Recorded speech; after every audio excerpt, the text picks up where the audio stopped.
The tragedy of Nigeria began in 1986 when we did the structural adjustment program. When we were persuaded to devalue our currency every week for 32 years. When I went to school, and many of you are here, the Naira was $1.50. The Naira was almost £1 sterling. They came here, persuaded some brilliant men from Harvard and the World Bank that weekly devaluation was wonderful. 32 years of devaluing your currency until we hit 527. And they were still telling us that the Naira was still overvalued. That brought poverty, misery upon us. Then interest rates went to 30%.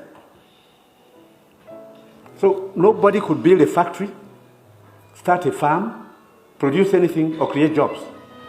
Because every time you bring in a shipload of rice, you also bring in a shipload of unemployment.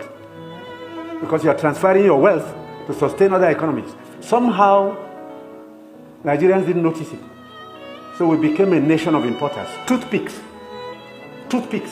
Each year it cost us $18 million. Importing toothpicks. Tomato paste, $400 million. So you talked about tomatoes now.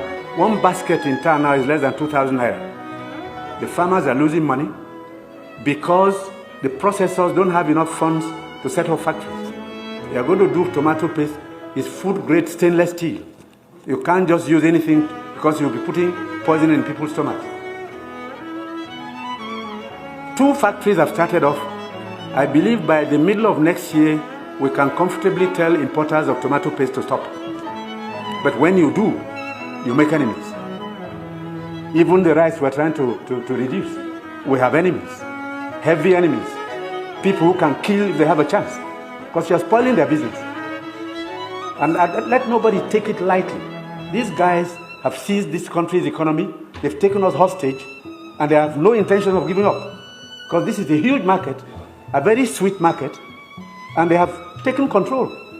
And I'm saying it because I have been in this business for 41 years and I can tell you some history. Abdullah Adamu is here. Import milk, sugar, toothpicks, toothpaste, handkerchiefs, pencils. We don't make.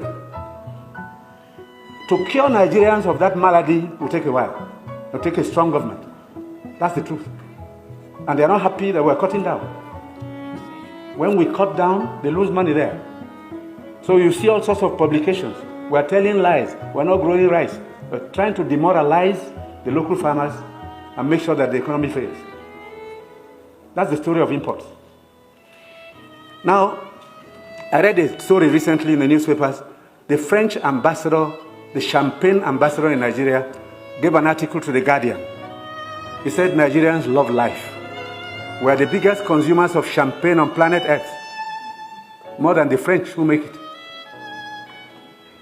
There are parties you attend in some places where the only drink is champagne. Of course, the individual is free to spend his money, but his money comes from Nigeria's commonwealth.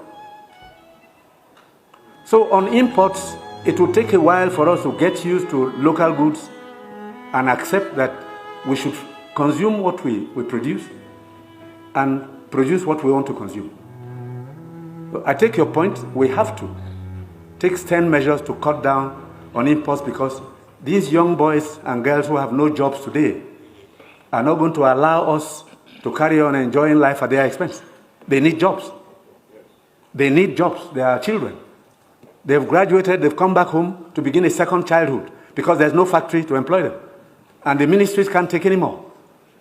But somebody is making sure you fail when you want to produce at home.